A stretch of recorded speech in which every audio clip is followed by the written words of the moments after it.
I believe we all have something to offer. I believe we all were given a day for a reason. Hi, I'm Coach Ricardo Miller, and this week we are doing a special series. We're doing a special talk. I'm joined with my good friend, Miss Brittany Clark. Welcome back to Effective Living. How are you doing, Brittany? Good morning, Coach. I'm good. How are you? Wonderful, wonderful. Brittany, this is a week of transparency. This is a week where we're coming honest and we're coming clear with this whole idea. Can I view a better future? Of course I can. It's called effective living. When you choose to make the necessary adjustments to get you to where you're trying to go in life, life starts to really improve for you. So I have this quote on the screen that says, just like a tree trapped in a seed, your destiny is not ahead of you, but trapped within you. Brittany, I'm so glad you're joining in this week. If you guys missed yesterday, go back and check out our talk yesterday. But Brittany, we're talking today. We're talking about overcoming limiting beliefs. Ladies and gentlemen, if you're watching us for the very first time, like, subscribe, and follow. Brittany, when you think about overcoming limited beliefs, let's dive right into it because we got people getting ready for work. We got people trying to make something happen today, but everybody struggles with limiting beliefs. Have you ever found yourself there? Because, I grew up in the Bahamas, right? Right. I knew I wanted to be great, but even when greatness was bestowed upon me, I was afraid to embrace it. That's because I didn't know how to overcome what was conditioned in me. Had you ever, Brittany, look back at your life or even at this season, you say, I'm really struggling with this limited belief factor? Coach, one of the things that I have always struggled with is asking for help. Um, I think it comes in a deep-seated thing from the time I was a kid until I became an adult. I've always, in some capacity, always had to help others, and so I've been surrounded by people who've always needed help. So I've never asked for help myself. And I think that's something that we all could struggle with because it's hard to step out of our pride and say, hey, I need help with this. And something that you really clicked for me was I'd say it's your famous quote, someone is designed to help you. Yep. And it's the truth. And it's the truth. But like you said, it's a limiting belief to believe that I'm alone and nobody wants to help me. Yeah. And then there's a limited belief. It's a very, very limiting belief to say, I'll never ask anybody for help. You're limiting yourself. You're limiting yourself. Now, it's interesting, Brittany. You said you like helping people, Yeah. but you don't like asking for help. Let's talk about that for a moment because there are a lot of people who I've heard over the years. They say things like, I will do for everybody, but nobody does for me. Well, the truth is, the people who want you to do for them are okay asking you, Yeah. but you're not okay asking others. Would you say that's true? And where do you find yourself with that type of position? I would say that's definitely true, but I also have found that where I have an intuitive nature to know somebody needs help and just to step in and help them, I don't think that most people do. And that might be weird to hear, but if you look at all of the people in your life and you're thinking, I need help and nobody can see that I'm struggling, well, most people are so consumed with their own problems or with their own limiting beliefs that they don't see, hey, this person I care about really needs help. And people are selfish. Yes. People are selfish, Brittany. People are selfish. And so, like you said, you're wired in a sense to look out for others. The unfortunate thing is most people aren't wired that way. Yep. So when you connected with me and you connected with this effective living platform, you started hearing talks like, if it's not win-win, it's no deal. Yep. And that's not easy though, Brittany, because once you've been conditioned from you were growing up, you were the person who rescued people. You rescued animals, you try to rescue people, you start to rescue organizations, and now this guy from the island with an accent is saying, hey, listen, if it's not a win-win, it's no deal. I'm telling you, it's still hard to embrace that. Do you agree with that? Do you find yourself, oh, I wonder what coach would say if he thought I was about to make this decision like this because I'm about to be taken advantage of again. But I'm just gonna help them because they really need help. How many times do you see people do that? Is that one of those things you find yourself with? Yes, because the problem for me in that is I created a habitual behavior of jumping to help other people rather than helping myself or doing the things that I needed to do.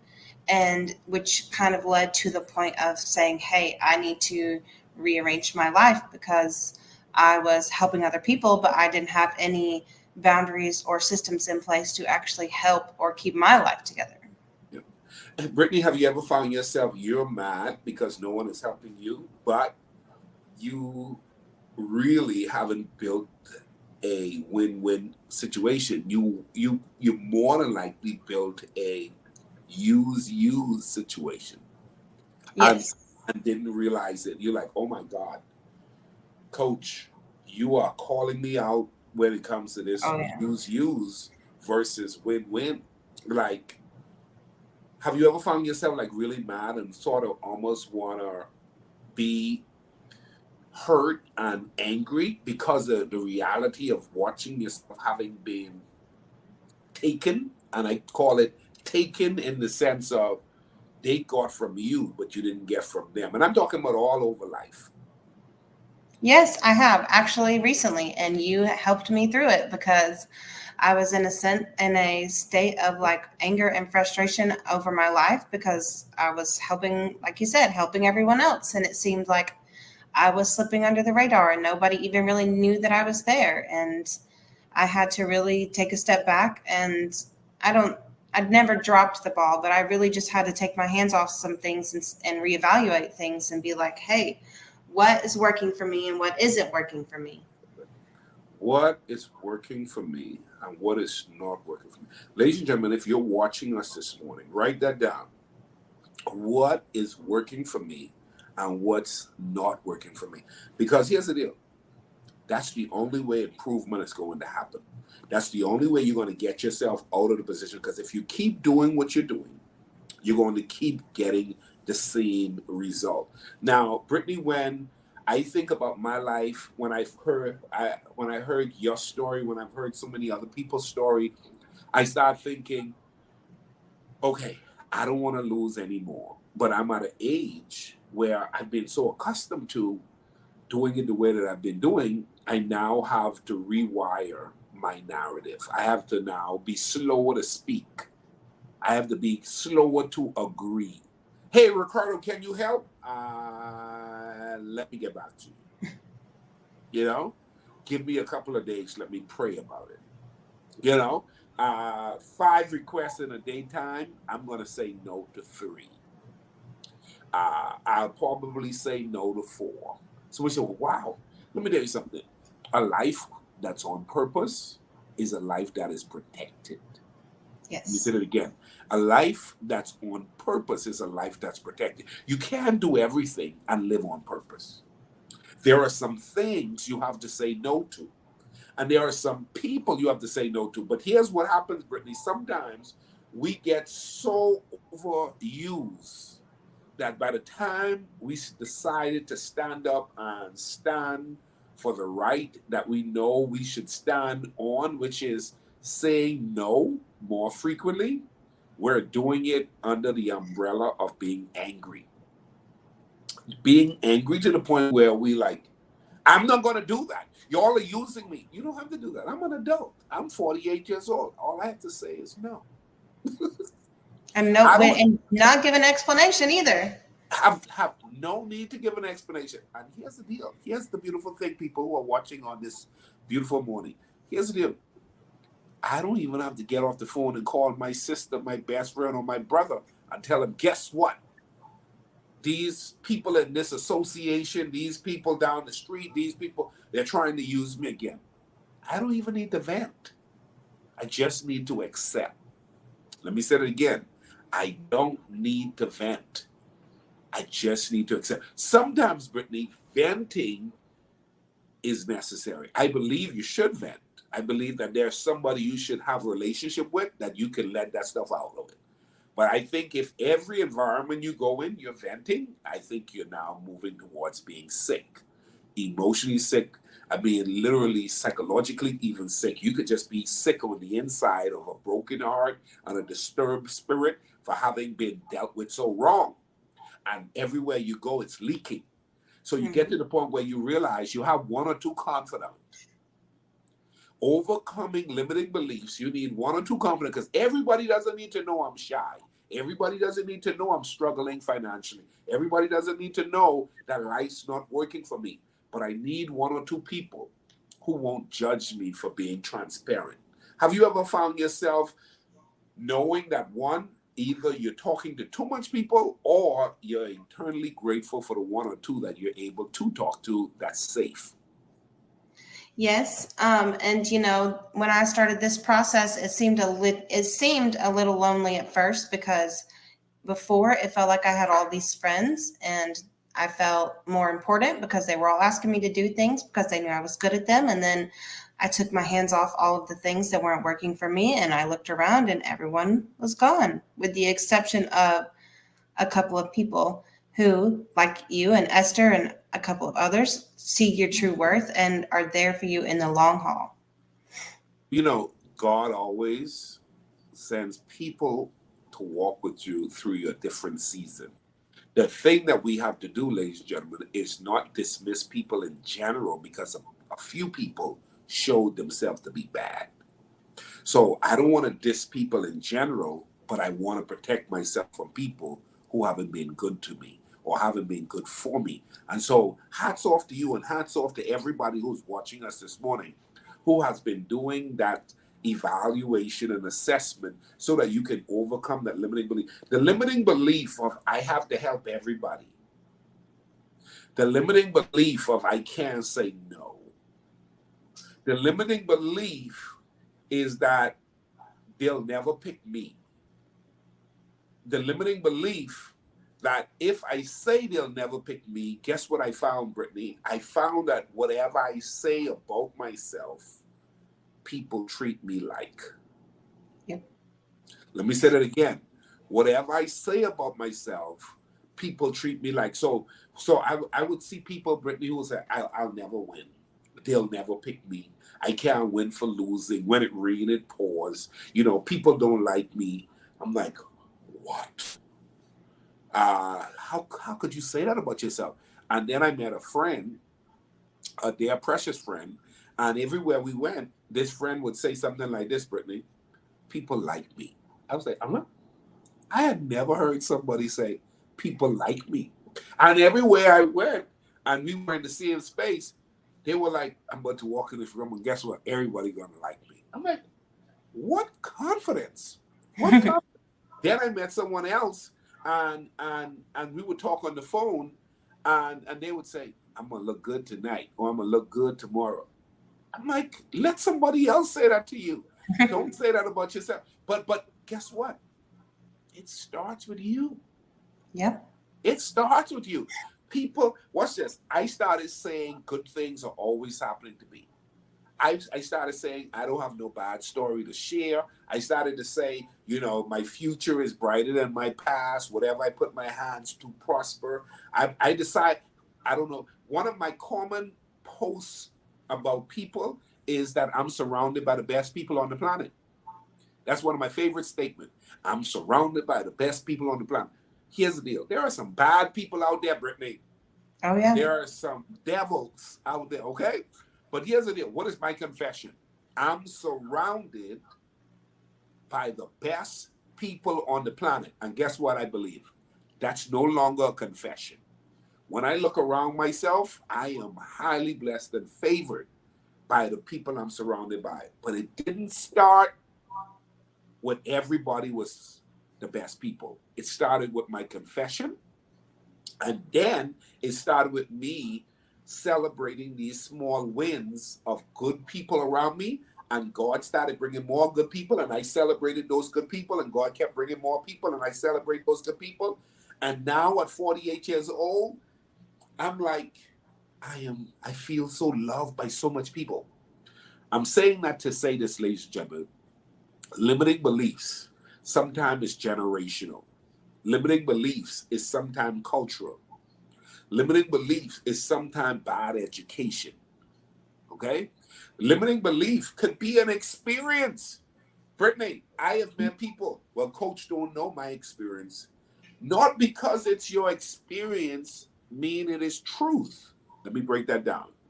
It is true that you experience it, but that don't mean it is life truth.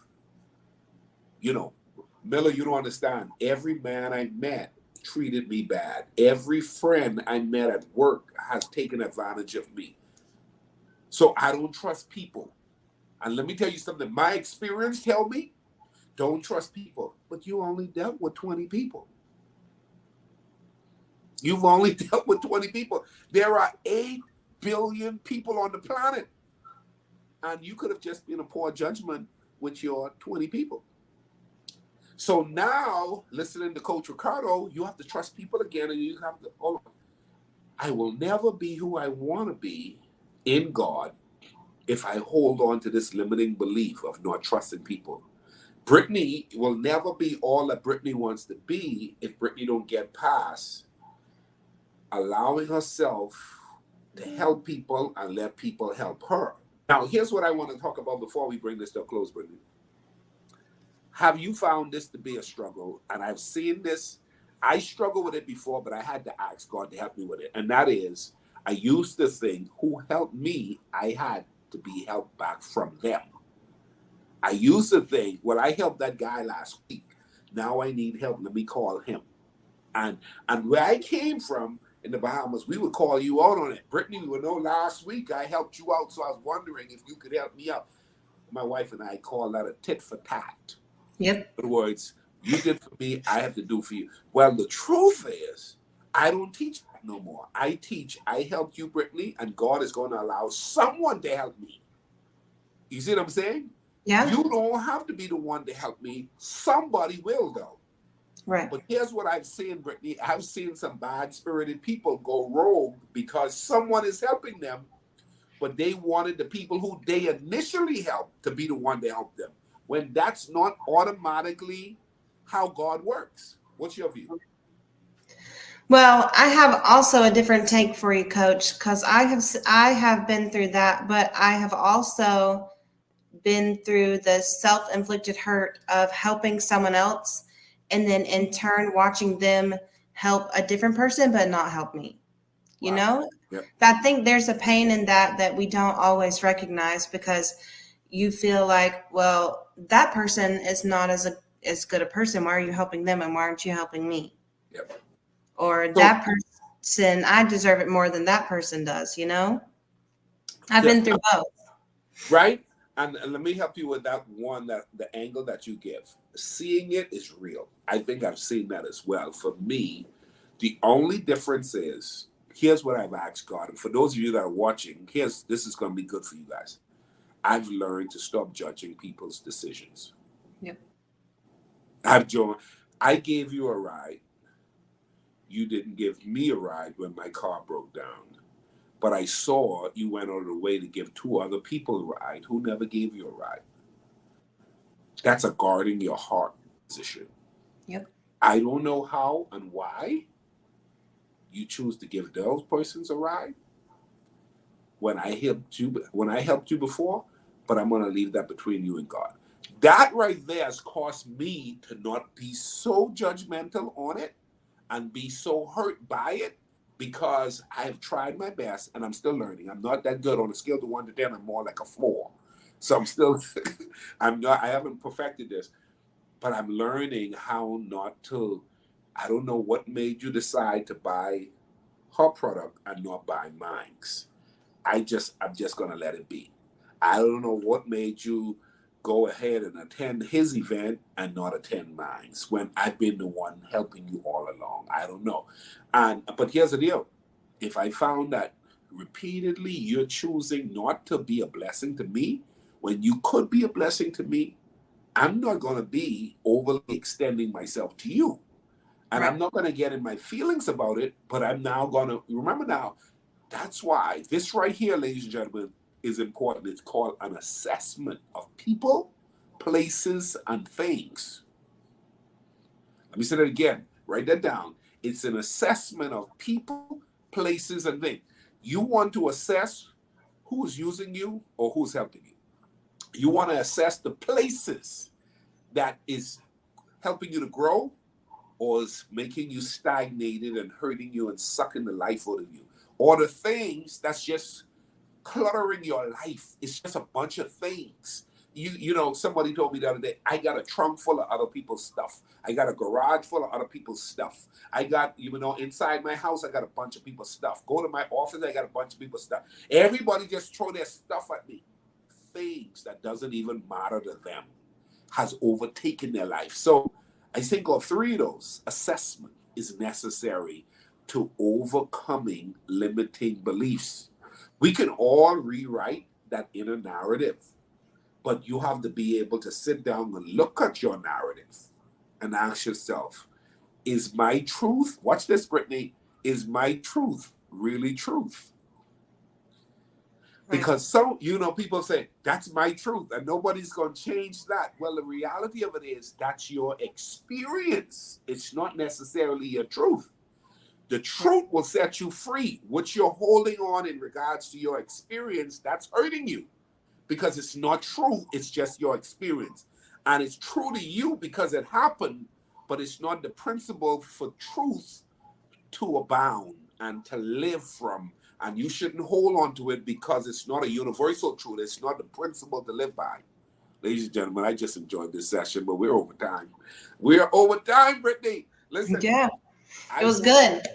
thank you, Brittany. I wanted to do these live sessions with Brittany. She has agreed to talk with me this entire week and just let's talk this stuff through. Y'all gonna see Brittany around because she's working through some stuff. I'm working through some stuff. We're all working through some stuff. Guess what I believe? The journey is better with friends. And we can rewrite our narrative when we open up and we talk through it. And this is a part of talking through it. Now go today and think about it and ask yourself, what narrative have you established that's not helping you? Because you need to start rewriting it and says, I'm not going to say that again. I'm not going to be doing life that way. Brittany, have a phenomenal day. Thank you for joining me this morning. Thanks, Coach. God bless.